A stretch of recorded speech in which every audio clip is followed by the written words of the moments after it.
Oh man, I cannot believe I'm about to do this. Welcome to the most in-depth guide on the home build process. This is video 1 of a 3-part series. Dare I say, the best on the internet. In this episode, I'll explain what happens before construction starts, ending just before framing, which will be in episode number 2. When you're done watching this video, you'll be smarter than me, but surely not better looking. This is a series that you're gonna wanna watch all the way to the end because I'm gonna get you so close to the action that you actually need to dust off when you're done watching. I'm gonna risk my life, most likely destroying my favorite Nordstrom shirt, all because I love you. I'll be pulling back the curtain on everything. Okay, let's get dirty. Before the builder can start to build a home, they need an approved plat map of the community from the city. It will look something like this. The map will show where the roads, parks, green space, and the various home sites will be located. The plat is submitted by a land developer who then sells the lots, also known as home sites, to a home builder. Though some home builders have their own land development division within their company. Once the city signs off, the developer can start the process of preparing the land. They'll level the land, clearing debris, including trees and sometimes even houses. Often, you'll see multiple vehicles all at once doing various jobs. When the land prep is completed, the developer will install the curb, gutter, and the asphalt roads here, like you see behind me. Also part of the process for the land developer is putting in drains, like you see here, to run excess water away from the community. The builder is also responsible for installing fire hydrants. Okay, so you can see the nail right there in the middle, and off to the left would be lot 245, off to the right would be home site 244. Okay, so now I'm walking out to the back corner of the home site to show you how they mark each corner. Okay, so you notice a stick sticking out of the ground here. This marks the rear corner for 2 different home sites. So zooming in here, you can see that there's a 243 going off to the right and a 244 going off to the left. And then if you go down here, you'll notice this orange cap with rebar here. And that cannot leave. That needs to stay right there, and that will help the owners of each property to know where their back corner is. This tiny marker is attached to rebar driven deep into the earth. The land development process is more complicated than it sounds, often taking several months, as they also install the sewer, natural gas, electrical, and water lines for the entire community, and then run each different service to every home site. This is called stubbing, which means each utility will be run to every home site but terminated on the other side of the curb so the different trades can tap in from this location and complete the connection to the home at the appropriate time. Okay, so this W that's stamped into the curb with the blue paint on it is a great example of stubbing. Right here, you see the water meter. Now the builder can submit your building permit to the city for approval. The permitting process can take a few days or several weeks, depending on the city. The builder can start construction on the home after they pick up the permit from the city's building department. They will also need to pay for the permit. This fee is used to cover the cost of inspections to certify that the house is built to local code. These inspections are mandatory.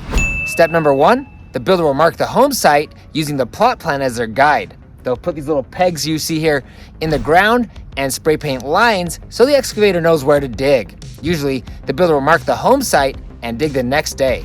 Step number 2, break ground. A backhoe, like you see right here behind me, is brought in to dig the hole. This house will have a basement.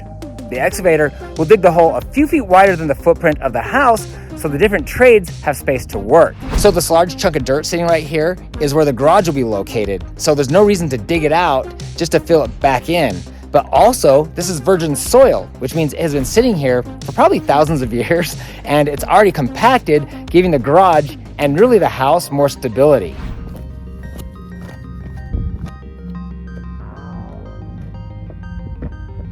All right, guys, so we're gonna take you into the hole here and show you what it looks like.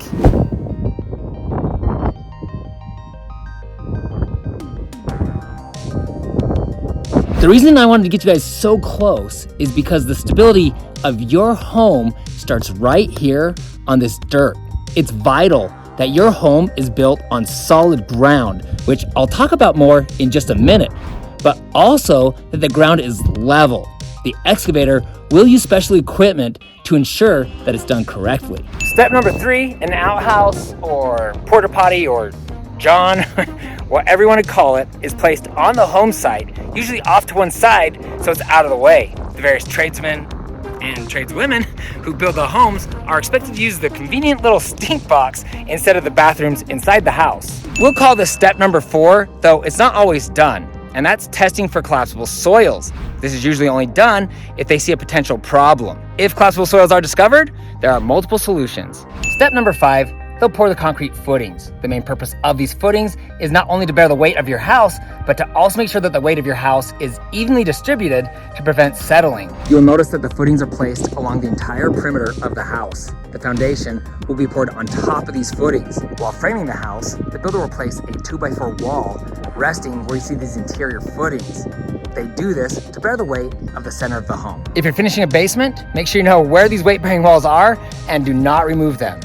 You'll notice all these pieces of rebar sticking out of the footings. This is done to help secure the foundation wall to these footings. Step number 6, they'll pour the foundation walls. Right here behind me is one that's already been completed. Before they can pour the concrete, a crew will come in and set the forms like you see here. I've sped up the process for your viewing pleasure. The forms will be placed on the center of the footings around a rebar cage. This ties into the rebar that was cemented into the footings. The concrete will be poured around the steel cage, increasing the strength and stability of the foundation. From this angle, you can see the gap between the forms where the concrete will be poured.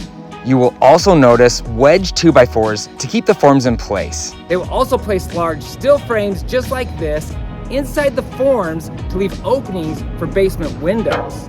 Next, this strange looking vehicle called a pump truck will arrive, spreading its 4 massive arms for stability. Then, the 5th arm will extend out and above the forms. A giant hose is attached to this arm, allowing the tradesmen to quickly and efficiently complete the task.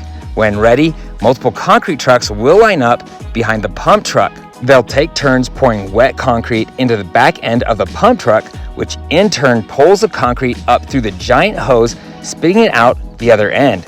It can take 3 or 4 truckloads, maybe more, to complete the foundation, and it does need to be poured continuously so the concrete bonds together. The pump truck operator will move the massive arm around the perimeter while the guy standing on the form guides the giant hose from the pump truck, keeping it in between the forms and filling it with concrete.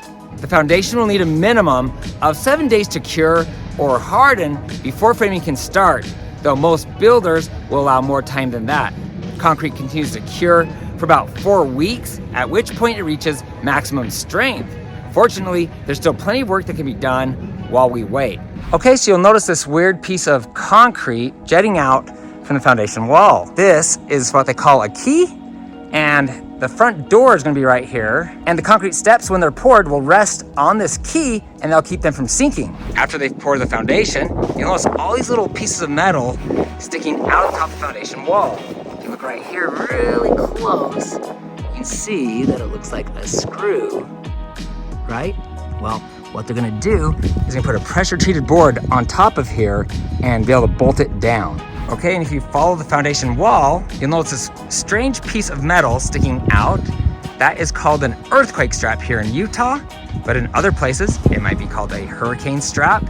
And if you look, there's multiple of these around the house. These straps allow the house to sway during a major storm and hopefully not break. And I'm guessing you wanted a close-up, so I've grabbed a hurricane strap right here to show you what it looks like before it goes in. So you can see this thing's gonna sit right about here in the foundation wall, and you can see, so a big portion of this is actually gonna be in the concrete wall, and this little bend that you see right here in the hurricane strap keeps it secured in the foundation wall even better. Step number 7, the sub-rough sewer and main water lines are run from the street to the home. Okay, peeking inside the foundation wall where the basement will be, you'll notice there are sewer lines run here, and those sewer lines will go to future locations for bathrooms, kitchens, and etc. And while we're standing up here, I should just point out really quick that you can see the footings. That's the part that bumps out there at the bottom, and the foundation sitting on top of it.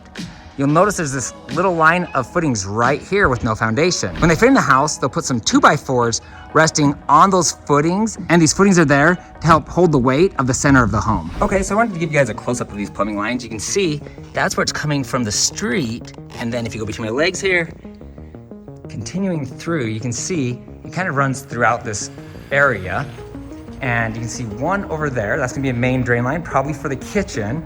And swing over this direction, you can see several others. This is most likely where a basement bathroom will be placed in the future. Okay, and looking right here, you can see where they've punched the main water line through the foundation wall, and you can see they put a bunch of tar around it to keep any water penetration from getting into the basement. Steps 8 and 9 are interchangeable, so I'll say step number 8, the window wells are bolted around the basement windows.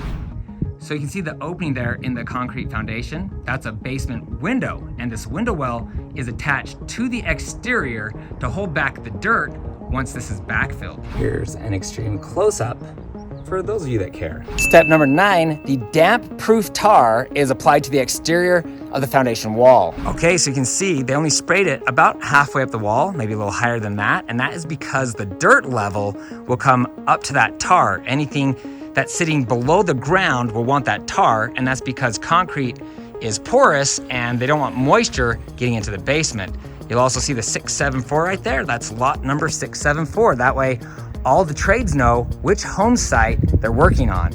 And then of course, if you look right here, this opening is where the garage is gonna be, and you'll notice there's no tar there. And that's because normally this portion of the house is filled with dirt up to this level here. Stepping inside and looking inside the garage, what do you notice? Damp-proof tar, right? That's because the interior of the home, of the basement, the living space will be behind that section. So you know, looking at the tar level, where the garage will sit. Step number 10, they'll backfill. The backhoe will come in and push all the dirt out here around the hole, filling in around the foundation wall where I'm standing right now. Matter of fact, I think I hear one coming now. Better get out of here.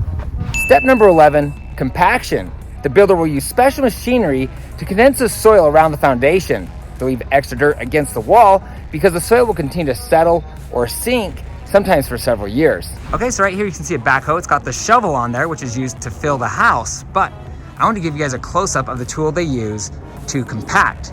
They'll attach this to the backhoe and it'll roll this thing back and forth, compacting the soil. This weird little machine here, which looks like something out of Star Wars, is actually used to compact the soil around the house. And they'll drive this little machine all around the house, and you can see its little marks everywhere, compacting the soil. Step number 12, the basement and the garage floors are poured. This is called flatwork. Most builders will wait to pour the driveway to prevent people from driving or parking on it, which could cause damage, forcing them to replace it. Before they can pour concrete in the garage, they'll need to finish backfilling and compacting the soil like you see here. Then the backhoe will dump and spread gravel in the basement and garage areas. Often, they will also scrape out where the driveway will be located and place gravel in that location as well. Okay, so you can see here, the basement floor was just poured along with the garage. But if you look over here, you can see that the driveway was not poured. Okay, so I'm in the garage portion of the house, and I wanted to give you a close-up of this gravel. You can see here, it's just kind of a fine little gravel there, and that's gonna help the concrete workers get a better pour. Step number 13, power is run to the house, and this post you see right here is where the electrical panel will be placed on the exterior of the home. Now, they won't run power to the house quite yet, and because of that, they'll actually place these power posts like you see right here, and that will give the framers and other trades the ability to have power while they're doing their work around the house over the next couple weeks. Step number 14, a gas line is run from the street to the home. But the placement of this step is kind of questionable because I've seen the gas line installed at the very end of the construction process when the house is complete. Step number 15, a dumpster, like you see here behind me, is delivered. Over the coming weeks, there will be loads of waste from the different trades. No joke, they will fill that dumpster 2 or 3 times for one house. At this point, we can move on to framing, which I'll cover in video number 2. Look for the link to that video below. If you're looking to buy, sell, build a home, or invest in Utah real estate, I get contacted all the time. Please feel free to call or text me with your questions. I'd love to meet you, and I'm honored to serve you. For everyone else, please feel free to share your thoughts in the comments section below. I always do my best to respond to each one of you. If you have friends or family members looking to build a home, you can easily text this video to them. And please, don't forget to hit the subscribe button below and ring the bell to be notified each time I post new videos. Also, you can find me on Instagram at Ty, the Real Estate Guy. If you found this information helpful, please give me a thumbs up. Thanks for watching, and please don't forget to ring that little bell below. It'll make you feel good.